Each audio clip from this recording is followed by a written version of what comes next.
This is 3.1a. We're going to call this Extrema on an interval. So, again, this is very vocab based right now, and so what we're going to be talking about is a lot of vocabulary.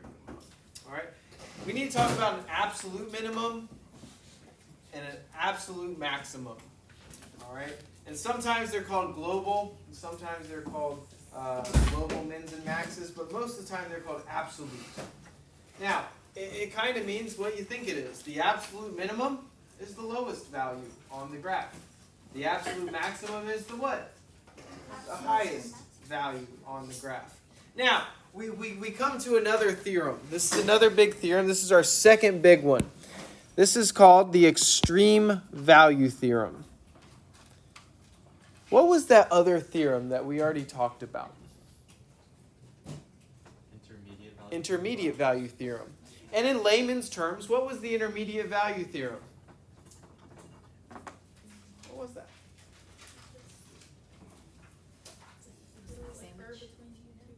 Do what? Exactly. There's something in the middle. All right? If you have a function that's continuous, and you have two y values that are different for intermediate value theorem, there's something in the middle. That was all that it was. All right? This is the extreme value theorem, and it's very basic, but it's a big theorem in calculus, and TJ is going to read for us. Okay. If f is continuous on a closed interval AB, then f has both a minimum and a maximum on the interval. There it is. There it is. Now, what's different about this one? It has to be a continuous function, right? The limit has to be equal to the value. In layman's terms, we can, what do you say again? We can draw without lifting a pencil, but what do you call it? Keep your pencil down. Keep your pencil down, all right? You gotta keep your pencil down. All right, so it has to be a continuous function, but this one has to be a what? A closed interval. And what does that mean specifically? What happens on a closed interval? It ends. It has endpoints. It has endpoints. That's what's so big on this one. And then we know that it's going to have a max or a min. All right. Now, if we're looking at these graphs, this first one, can we apply extreme value theorem? Can we apply EVT on this first one? Is it a continuous function? Is it a closed interval? Yes. So we can actually apply extreme value theorem on that. This one, it's a continuous function, right? But can we apply extreme value theorem on it? No. Why not? It's not a closed interval. This one, can we apply EVT on this? No. Why not? Not closed interval. It's a closed interval. Not continuous. It's not continuous. Okay? It has a discontinuity here. What kind is it? Removable or non-removable? Removable. All right? It created that hole going on. All right? All right, here we go. So now we're going to talk about the definition of a critical number. The definition of a critical number. So a critical number is when f prime, a critical number is when f prime of c is equal to 0 or f prime does not exist. All right. Now, we talked about this last chapter a little bit. First of all, let's do f prime equals 0. When does f prime equal 0? When you have a what? A horizontal tangent line. That's when it happens. When f prime does not exist, we talked about two cases that f prime doesn't exist. What were those two cases? A sharp turn and a vertical tangent. All right? Those are the two places. And those are what's called a critical number. Okay? Not a critical point. We'll talk about that later. But a critical number. All right? Take a derivative, set equals 0, see when it's 0 or doesn't exist. That makes a critical number. All right, let's talk about this now. Becca's going to read for us. If f has a relative minimum or relative maximum at x equals c, then c is a critical number of f. All right, fantastic. So, relative mins and relative maximums occur at critical numbers. All right. Now, we talked about these a little bit last year. Those were like the hills and valleys. All right, remember that? All right, that's where our relative mins and maxes occurred. All right, and so I think that after we do a couple, we'll really see what's happening. So I want you to write this function down. F of x is equal to x cubed minus 3x squared. And I want to find my relative extrema on this. So relative extremas always happen at what kind of numbers? Critical numbers. And how do I get those critical numbers? I take a derivative and what? Set it equals 0. All right. So let's take a derivative. So what's f prime? 3x squared minus 6x. And what am I going to do with that? Set equals 0. Now, what could we factor out of this guy? A 3x. And then I'm left with just x minus 2. And I'm going to set this equal to 0. So now, what x values would give me 0? X equals 0 and x equals 2. What these two things are critical numbers. All right, those are critical numbers. Now, I want to get critical points. So how would I get a critical point? I substitute it back into the what? The original. All right, so I want to actually find f of 0, and I want to actually find f of 2. All right. So if I substitute in 0, what do I get? 0. If I substitute in 2, what do I get? I get negative 4. So my point of 0, 0, and I have a point of 2, negative 4. Well, which one's bigger, 0 or negative 4? Bless you. 0 is bigger. So that is my relative max. So 0, 0 is my relative max. 2, negative 4 is my relative min. Now, I kept the graph up to exactly show what's happening. I have a cubic, so it starts down and ends up, true? It's got 2 humps at max. This one did have 2 humps. Guess what? My first hump is at 0, 0. That is a hill, all right? A mountain peak, whatever you want to call it, all right? So that is where my relative max is. You see how that works? And then I have my valley, all right? And so that is where my relative minimum is. Pretty good? All right. How do you find a critical number? Take a derivative and set 0. All right. All right, this one, I don't know how you're going to really take notes on it. Just play along with it a little bit. All right. So a relative or local min. Now, this is on the interval from negative 3 to 1.5. So it goes from here to here. All right. So a relative or local min, those are going to happen when my derivative is equal 0 or my derivative doesn't exist. It's the hills and the valleys. All right. So where is my low hills? Where are my valleys? Where am I? So negative 2.6, something like that. All right, somewhere around there. All right, what other x value might give you a relative min?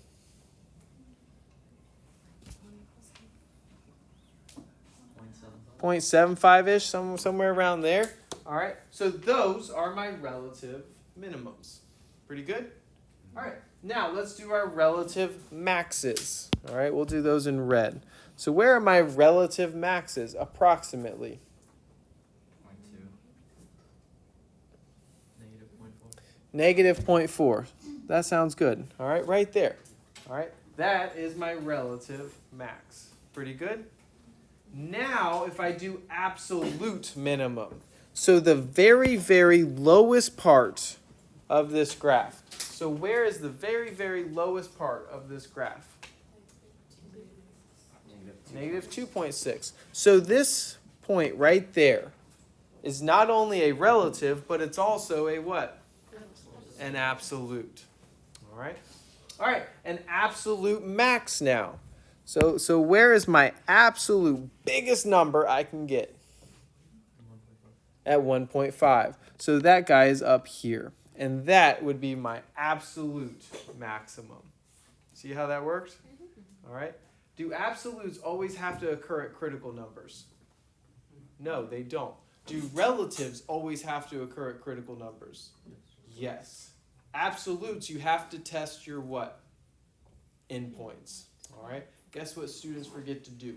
Test the endpoints. Test the endpoints. All right, so that's what we're going to be doing a lot of today. All right? All right. So here we go, write out this function. So we have 3x to the fourth minus 4x cubed. And I want to find the extrema, so I need to find the absolute mins and maxes on the interval -1 to 2. All right, let's find our criticals first. So what do? I take a derivative. So what is f prime? 12x cubed. 12x cubed minus 12x squared. And eventually I'm going to set that thing equal to 0. But what could we factor out? 12x squared times x minus 1. And I'm going to set that thing equal to 0. So what x values give me that? X equals 0 and x equals 1. So those are my critical numbers. All right. So I need to test my critical numbers and my what? Endpoints. My endpoints. So I need to find f of -1. I need to find f of 0. I need to find f of 1. And I need to find f of 2. All right. I need to find all of them.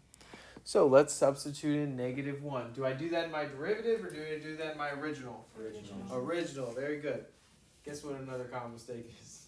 Derivatives. They give me a derivative. Now, what is a derivative? Let's see if we get this.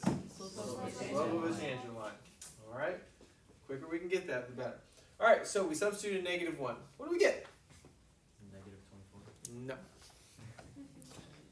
The original, not the derivative. Not 7, but yeah, 7. Thank you. I was thinking -7. It's not negative. It's just 7. All right. So now we substitute in 0, and we get 0. We substitute in 1. What do we get? -1. We substitute in 2. This is going to have to do a little bit of math. 2 to the 4th power is 32. 16. 16 times 3 is 48. So I got 48 minus 2 cubed is 8. 8 times 4 is 32. So now I have 48 minus 32, which we're going to call 16. So what is my absolute max? 2 comma 16. All right. What is my absolute min? 1 -1. Now, is 1 -1 something else as well? It's also a relative. This is also a relative minimum. Why is that also a relative? Because where did it occur? At a something number. At a critical number. At one number. You know that one time? Yeah. Okay, it happened at a critical number. Okay? And so graphically, this is what it's looking like. Oh dear. All right? So graphically, this is what it's looking like. So this endpoint, it's not neither the highest or the lowest, so that doesn't do anything. 0, 0, we're going to get later on in this chapter of what that actually is. But then this one, we got the valley going on.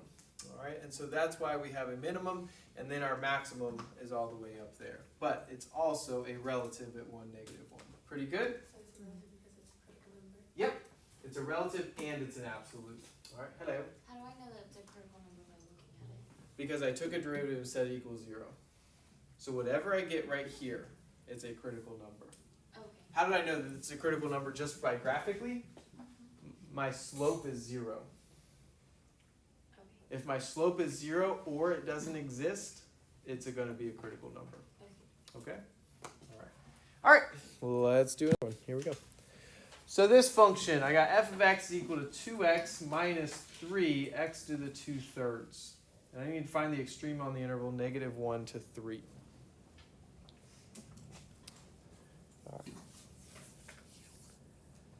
All right, so what are we going to do? Take a derivative and set it equals 0. Has anybody actually looked at the back of their note card? Or not their note card, but their driver's license? It says, guess what? When all else fails, take a derivative and say it was 0. We're going to be doing that a lot. All right, so we take a derivative.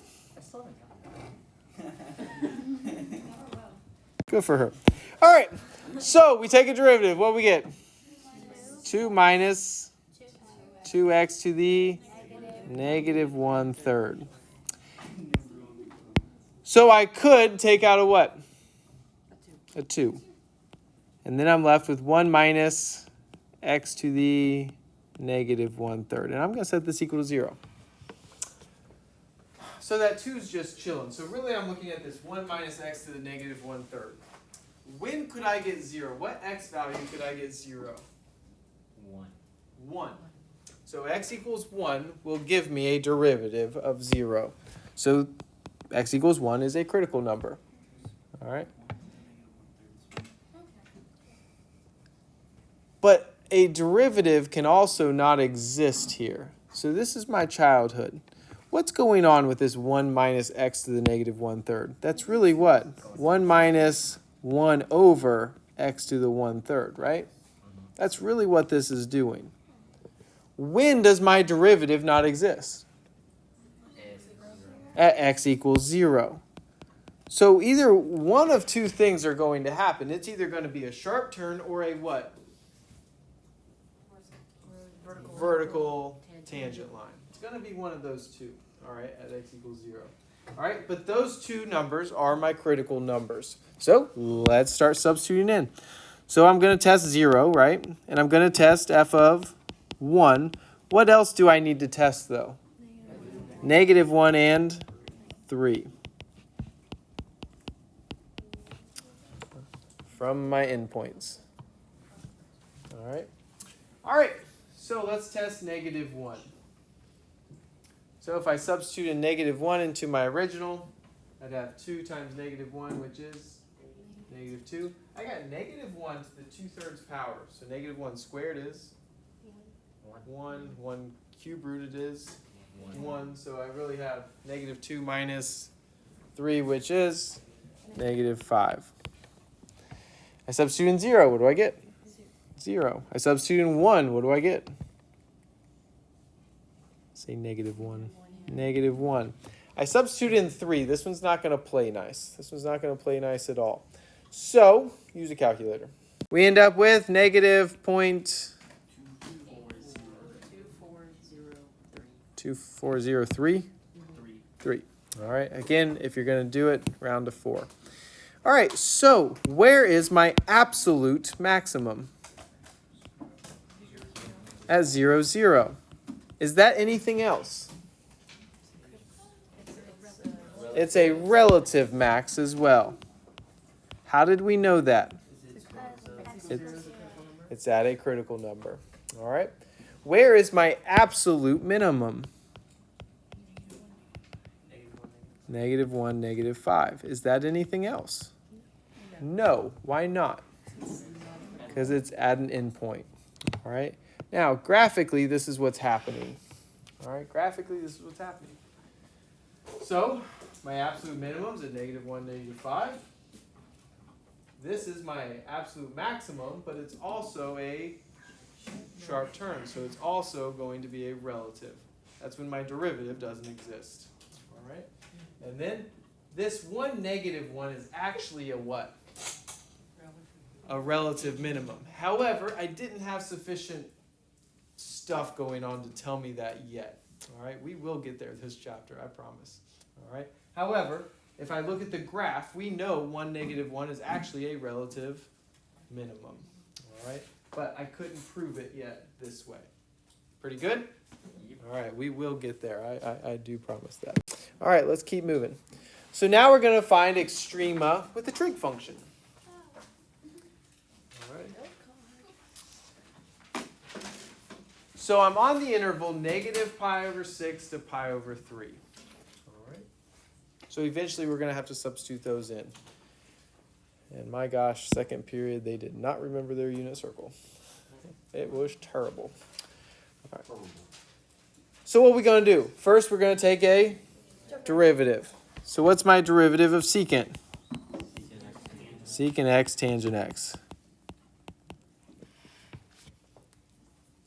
Let's see how many people get numbered. So what am I going to do with that? Set it equals 0. Now, does anybody think of secant and tangent in their head? Yeah, me either. What do you probably think of? 1 over cosine and sine over cosine. I would honestly kind of write that if I were you. So really, I'm trying to figure out when sine is equal to 0 on the interval negative pi over 6 to pi over 3. So when is sine equal to 0?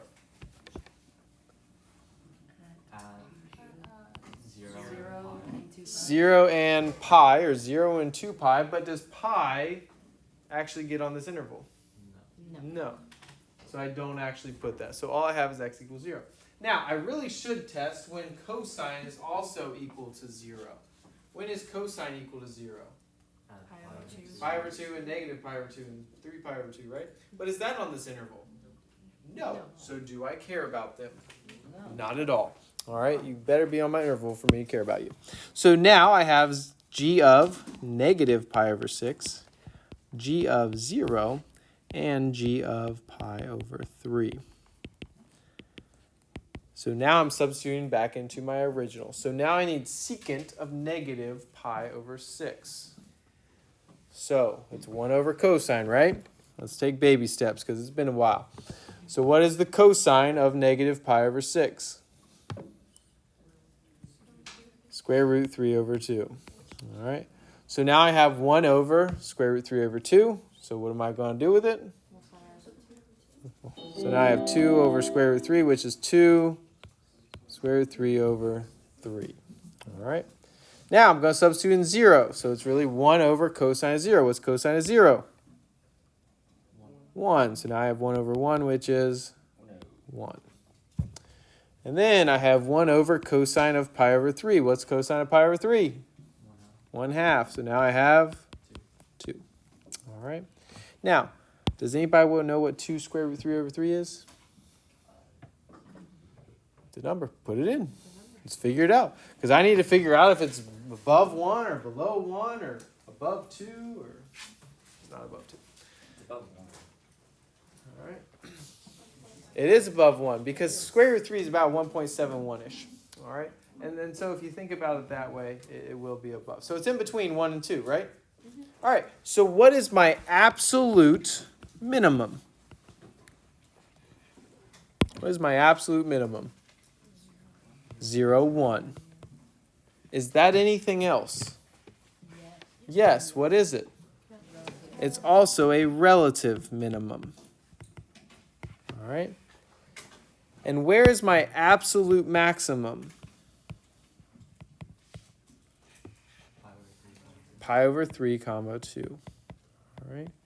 Is that also a relative? No. Why not? It's not a critical number. Okay. So I want to talk about this graphically. If you really understood what secant was, secant is the reciprocal of who? Cosine. Where does cosine start? At 1, and it kind of goes like that, true?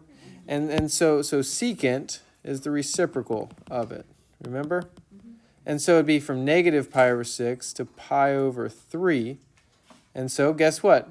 Where's my minimum? That's 0, 1. And then where would my maximum end up being? At this pi over 3, because it kept on going up. You see what we're talking about? Mm-hmm. All right. So if you actually understood the secant graph, we could probably have gotten that first. All right. But we proved it with calculus.